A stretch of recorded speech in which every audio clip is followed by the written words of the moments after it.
Have you ever edited together a sequence and then realized the shots you got just aren't working? Today we're going to talk about 10 simple shots that you can get anywhere, and you can edit a sequence from it. You can make a video and it'll work every time.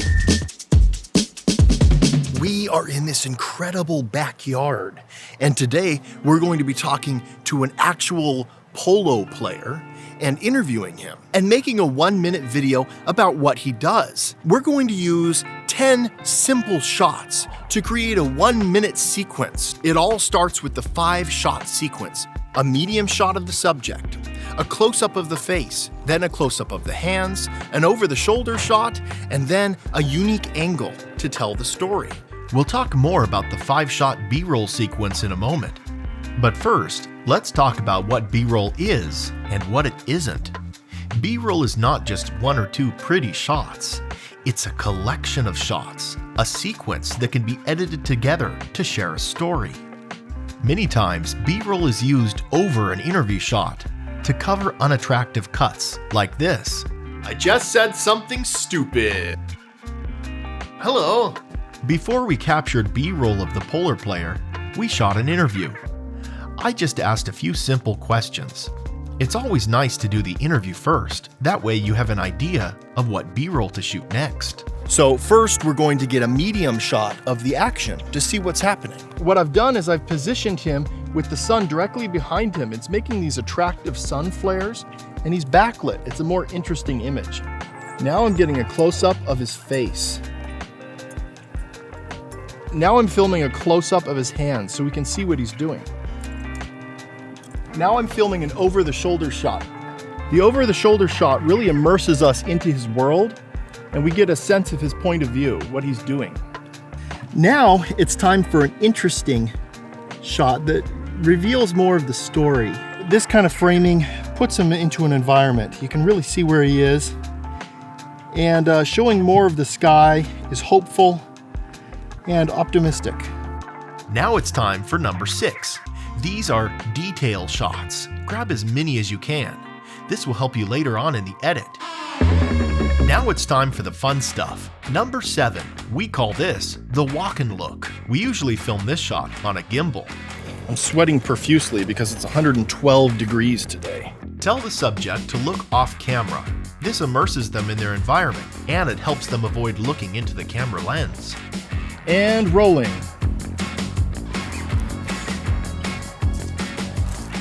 This man has something to do. He's holding onto the horse's reins. But if your subject doesn't have anything in their hands, the shot could look artificially staged. Number 8. An establishing shot. Have your subject walk through a door into an environment. Number 9. Although it's not always used in the edit, we almost always grab a shot of the subject looking into the camera lens. I can't tell you how many times this shot has saved us. Now, because this situation is so interesting, we're gonna have some fun now, and I'm just gonna get creative. I have a lot of ideas here. I wanna get some awesome shots of him riding around and practicing. And then after that, we're gonna get some cool drone shots. Sadly, the drone shots never happened. I ended up crashing the drone after just a few moments. This might fly again. We'll just have to wait and see. Any new drone recommendations? Drone shots are great, however, and you can use drones in creative ways. You don't always have to fly way up in the sky. Just a little bit of movement goes a long way. Okay, so the drone shot was number 10. Now let's get back to the video.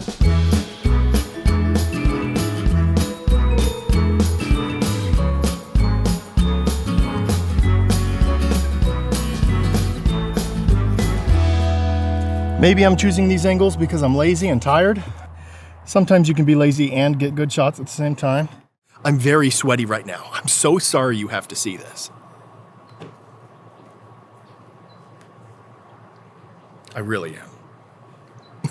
Thomas, put your shirt on. Now, watch this sequence and see what you think. Now, I'm not telling you this is epic cinematic B-roll, but it is B-roll that can be edited together every time. The horse that I'm working on today, her name is Stella. And Stella's from Argentina. Argentina is the polo capital of the world, and that's where she was trained and she was taught the game. She's a very agile horse. She will cut and turn on a dime, and she's extremely athletic, very good center of gravity. Many of the horses are thoroughbreds. So these are horses that used to race in the horse racing world, and they're retired, and this is their next sport or their next life.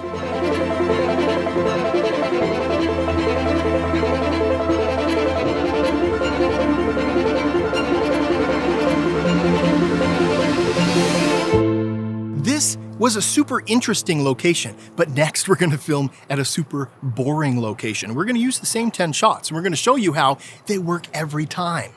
We're gonna go to an office, an insurance office, and film a guy who does insurance. What's more boring than insurance? But we're gonna make a video about it anyway, because that's what we do. Many times an office space like this is exactly like the kind of spaces we're filming in. Pretty average looking. Right now, Kendall is working away feverishly. That's pretend typing. Next, we filmed an interesting interview with Kendall. He had a lot of serious things to say. And then it was B-roll time. First he's typing and rolling. We shot the same 10 shots as before. A medium shot, a close-up of the face, a close-up of the hands, an over-the-shoulder shot, a unique angle, details of the environment. The amazing thing about this process is he hasn't moved yet, and I've already gotten a lot of shots, right? We haven't even had to move. We've gotten a whole sequence of images just from him sitting there. So now we're gonna get up and get some different shots around the office. The walk-in look, an establishing shot, and a video portrait. Sadly, we didn't get any drone shots for obvious reasons. So what I'm gonna do is I'm gonna have him typing again here. I'm gonna just do a push-in. Sometimes with slow motion, it's better to do it faster than normal, so you can get that good movement. During the interview, Kendall mentioned how much he loved making copies, so we got a few shots of that. And now, watch the finished 1-minute sequence. When I first walk into the door, that's like the best part of my day. I get to sit here in an office and it's quiet. I could think of few things more exciting than talking about liability. I mean, there's bodily injury liability, there's property damage liability, there's personal injury liability. So some people like to bungee jump. I get to write emails. I mean, I get to sign applications. I get to go up and make copies. I mean, like lots of copies. I mean, lots of copies. When you see that thing just spitting off, just fast, and smell of like the toner and the kind of burnt-ish paper, it just kind of gets throughout the whole office, and you get a little bit of that contact toner high going on. I mean, yeah, that's good stuff. And that's it, the 10 shots that will help you film something. Capturing great B-roll isn't about capturing that one sweet epic shot. It's about gathering a collection of shots that work together in a sequence. Let us know what you think. Are there any shots that you get to help you edit together a great sequence? Let us know in the comments so we can all help each other learn. If you like this video, don't subscribe. We don't need any more subscribers. But there is a cool YouTuber with a cool name. His name is Mark Bone. And I've never actually watched any of his videos. But I think you should go to his channel and subscribe. And leave a comment saying, hey, Epic Light Media sent me here.